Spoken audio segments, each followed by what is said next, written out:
What's up, everybody? And I welcome you to the first episode of 2021 of In the Mix. This is your girl, Leah B, and I'm happy that you guys are tuning in to the first episode of 2021. I know, craziness, right? It's just like, I am glad 2020 is over. That was a crazy year. We finally made it. I just never thought we would get through it, but we made it. I'm blessed to see another year. I'm sure you guys are too. And it's going to be an awesome year. And I pray that this upcoming year will be awesome for everybody. Today. So, with this episode 7, I am going to talk about R&B. So, this portion, the first portion of the podcast segment, I should say, was about hip hop. And I talked about the history of hip hop. I'm sure you have listened, and thank you for listening. I appreciate y'all so much. And this segment is about R&B. R&B, the history of R&B. And with the upcoming episodes, I will be talking about like artists' careers. Like I'm going to do like a where are they now type of thing with artists, and also going to talk about like certain albums in that person's discography affected the decades, and how it changed R&B, the landscape of R&B, and made an impact of R&B. So I'm excited for you guys to hear those episodes. I apologize that this episode did not come sooner. I was going to drop it last night for 2020, but I had to like re-record it like 15 times. So, but I'm glad you guys are with me today. So let's start off I wanted to start off brand new year, brand new episode. So, but I'm just happy 2020 is done. It was a crazy year. We got through it. We made it. So let's get into episode number 7, the history of R&B. So R&B has always been that genre of music that does something to you. Like, what I mean is, it brings out like different emotions out of you. So there's songs for those emotions. So like, for an example, like if you're sad or something like that, there's a song for that. Like if your girlfriend or boyfriend left you, there's a song for that. Like, there's a song for that emotion. If you're mad, there's a song for that emotion. It's just a song for that particular emotion. If you fell in love with someone, there's a song for that emotion. If you fell out of love with someone, it is an emotion for that. It just does that something to you, especially me. I don't know, I've always been a fan of R&B. Something about R&B I just love the emotion. People used to pour their heart and soul into a song, and it just does something to you. Like, especially if you, like back in the day when I used to listen to, well, I still listen to R&B. Like back in the day, like songs like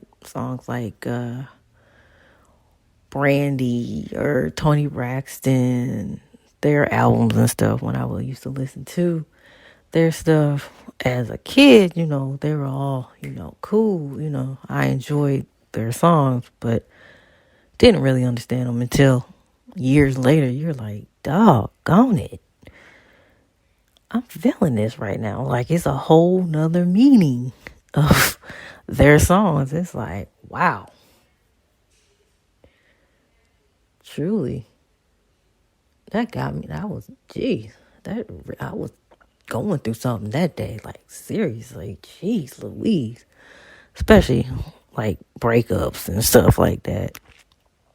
I don't know. It's a whole nother meaning now than it was when I was listening to it when I was in like high school or like middle school. Like, I'm like, I didn't even have a boyfriend talk about I love you and stuff like that. And it's like, now it's like, dude, seriously?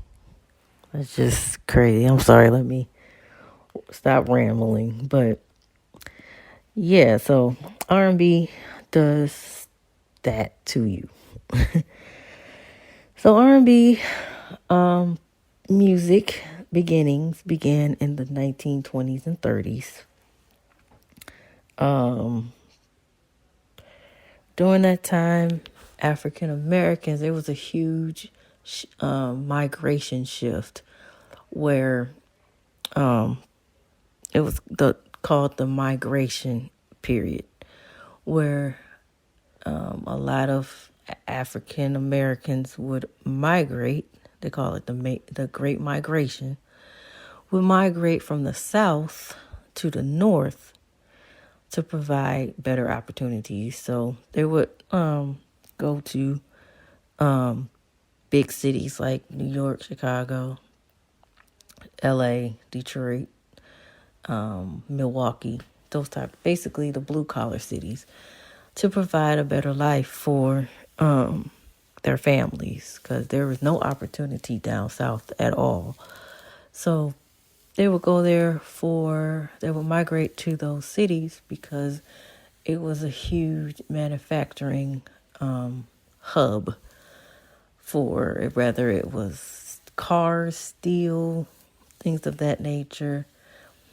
It would provide a better life for their family. So that's the reason why African Americans would migrate up north. And also during that time, it created a new market for jazz and blues, jazz and blues genres as well, and other genres of music. So, I mean, because you had the Harlem Renaissance in New York, jazz was real popular during that time, especially the Harlem Renaissance era, and things like that. The lyrical themes consisted in R&B music where artists would talk about the Black experience during the Black experience, talked about the pain and the quest for freedom. Also, it provided joy, talked about joy. Also, the triumphs and failures in terms of, relationships, economics, and other aspirations as well. So, the precursors of the R&B music were jazz and blues, and it came through the musicians that were popular during that time. Was the Harlem Hymn Fats. Their biggest hit came in 1936 with the song "Oh Red," as well as other jazz musicians such as Lenny Johnson, Leroy Carr, Cab Calloway, Count Basie. They were huge. They're like a collective of jazz musicians. Jazz and blues weren't the only genres of music that influenced R&B as well. Cuban music artists began to incorporate Cuban music into to their songs as well. Because with Cuban music, it was a big percussion. Percussion is huge in Cuban music as well. And the genre for Cuban music is called habanera. I apologize if I'm not pronouncing it right because I don't speak Spanish. So the genre was called habanera, and that was a consistent presence in African American popular music as well. And by the quarter of the turn of the century, ragtime was popular. Proto jazz began to form into R&B as well. So by the 50s, R&B was still, beginning to pick up steam, but the buying market was still geared towards black people, the black audience. But you also begin to see a shift when white audiences begin to listen to R&B as well. They like teenagers would buy R&B records, and that's when they began to take heed to be like, oh wow, these are pretty good artists. So that's when they started to get into R&B, and that's when you heard like the biggest artists during that time, like Elvis, who else? Elvis, Buddy Holly, what was Jerry? I forgot his name. They began to incorporate R&B in their songs. Basically, they started to sound like black artists. Like Elvis began to like emulate Little Richard as well. He was considered the king of rock and roll. So that's when R&B began to branch out into the mainstream. So so when the 60s and 70s rolled around, the sound of R&B began to change, because by the 60s and 70s, the climate in America began to change. The themes began to change. So during that time, you had the civil rights movement. Vietnam War started to take heed. Racism was still around for black people. Racism began to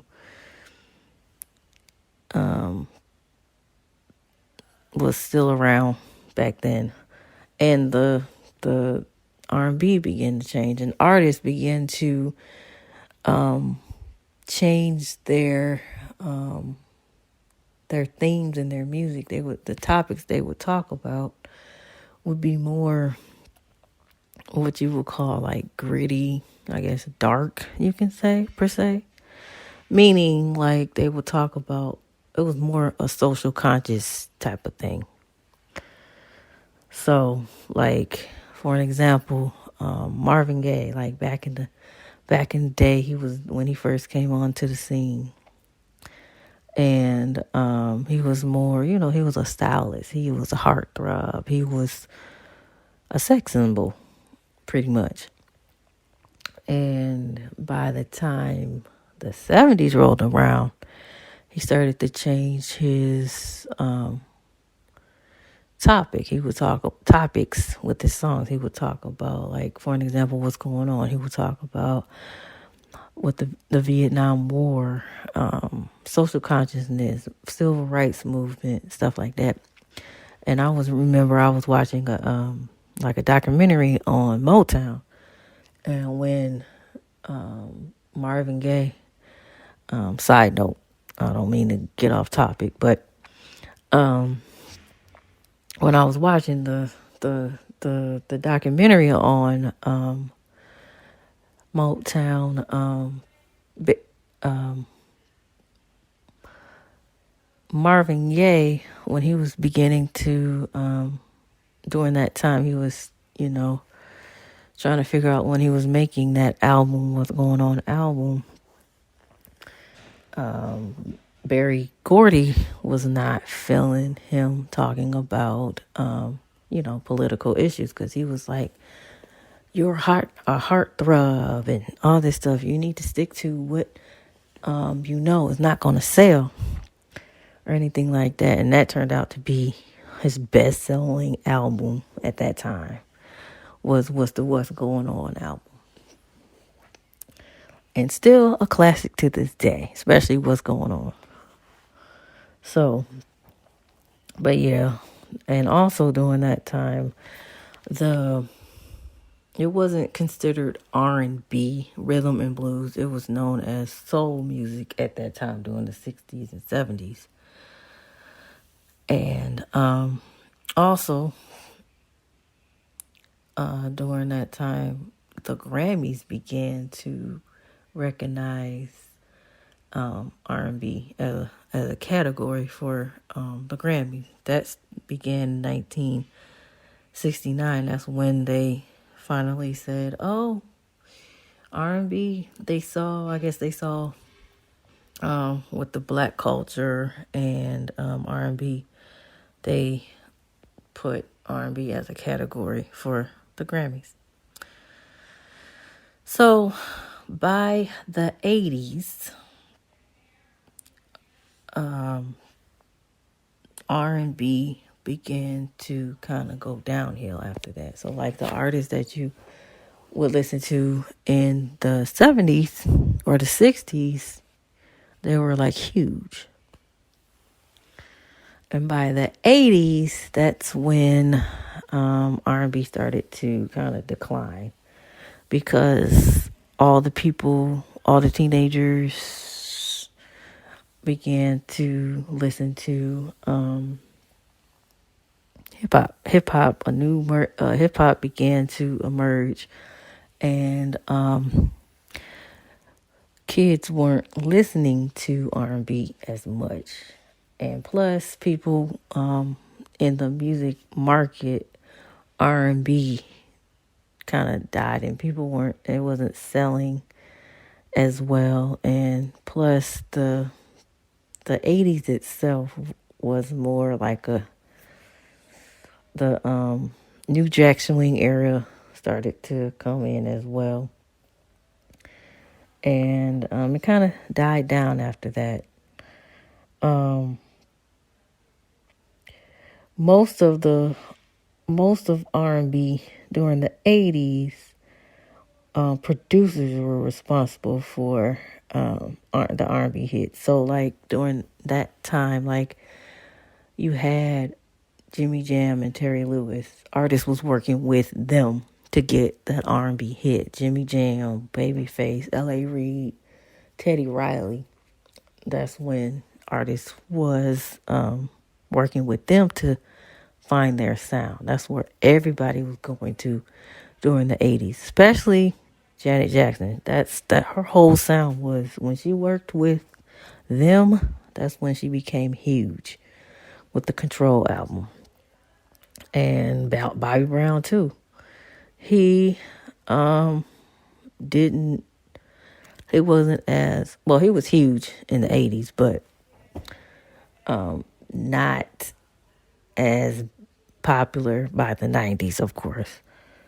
But also, R&B artists during that era had a difficult time selling their music for the older generation, like the Marvin Gaye's, the Gladys Knights. They had a difficult time selling their records because they were considered old. They weren't catching the music. New Jack Swing was popular, hip hop was popular, and they couldn't keep up with the times. So it was a difficult time for them as well. So by the 90s, and plus you did not, hip hop didn't marry until the 90s. Hip hop and R&B didn't start becoming popular together until the 1990s. That's when artists was trying to get the hottest rappers on their track to make them, popular at that time. And plus you had newer artists emerging like Usher, Janet was still popular. TLC, they were, had success in the 90s when they, with their R&B and hip hop. And plus they were trying to, they were adopting a new hip hop image as well. So, especially Mary J. Blige, as you know, she's the queen of hip hop soul. She was like the originator of that time, and during that time, it was Aaliyah had the whole hip hop vibe too, as well with her music. And once they did that, R&B kind of began to pick up steam again. So by the early 2000s, that's when hip hop and R&B merged together. All you heard you had singer, like hip hop artists trying to sing. Like, for an example, Nelly, he was a singing rapper too. And by the the late 2000s, that's when streaming artists wasn't really selling at that time either. R&B wasn't selling at that time as well either, because CDs were beginning to be phased out. Cassettes was phased out completely, and a new wave of listening was streaming. And people were like, you had Napster started to come out, and people were like basically getting their music for free. So it kind of didn't help them at all, because back in the day, in the 70s, 80s, and 90s, physical sales were popular. People, like, what I mean is like going to the store and actually buying their single or record. Now you can just go on the computer and stream it yourself or buy it on iTunes, and that kind of didn't help. It kind of made it decline as well. So, and it kind of didn't help people. It didn't help R&B at that time. But I believe R&B will continue to soar again. But I just feel like they need to R&B. You need a real R&B singer. You know what I mean? Not like what is out today. Like, I just feel like all these R&B singers sound the same, pretty much. And I just don't like it. I just love real singing. Very, very much. So also, British, there was also like British R&B became popular as well. I know they British rhythm and blues rock was developed in the 1960s. It was largely in response to American artists, basically like the service, the African American men who were stationed in Britain would bring like music to the country.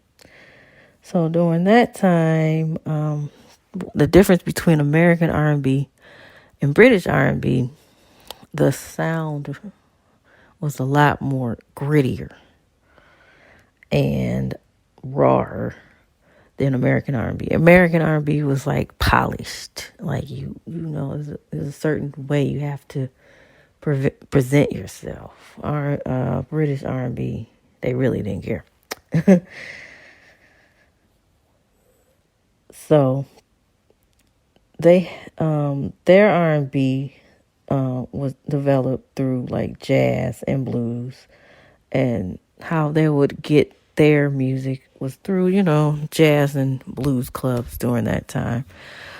The artists were mainly focused on like blues and R&B and stuff like that, like rock artists such as Eric Clapton, Mick Jagger, all those R&B artists. They would influence their R&B would influence their music as well. And there's a black many British black musicians created a British R&B scene as well. So the artists in the R&B scene in Britain, the guy was named Gino Washington. He was an American singer who was stationed in England. So that's how he became, well known, because he was in the Air Force as well. And he had he had a group called, it was Gino Washington and the Ram Jam Band. And they enjoyed they had, by 1965, they had top 40 singles, also top 10 albums before the band split up in 1969. And also there was a guy, another American, he was an American GI named Jimmy James, who was born in Jamaica, who moved to London and had two number one local hits with this group called Vanderbombs in 1960. And Jimmy James and the Vanderbombs built a strong reputation as a live act. They only released one album, which was a debut album called New Religion in 1966. It achieved, a moderate success before the original Vanderbombs broke up. And that was during the 60s. And from the 70s and 80s, different artists started to go onto the scene. By the 60s and 70s, they became British R&B became extremely popular by the 60s and 70s. So they had pretty good success in the UK. They became extremely popular in the UK, these artists that I mentioned. But by the time they got to America, they had a difficult time, because America could not get into the whole gritty, raw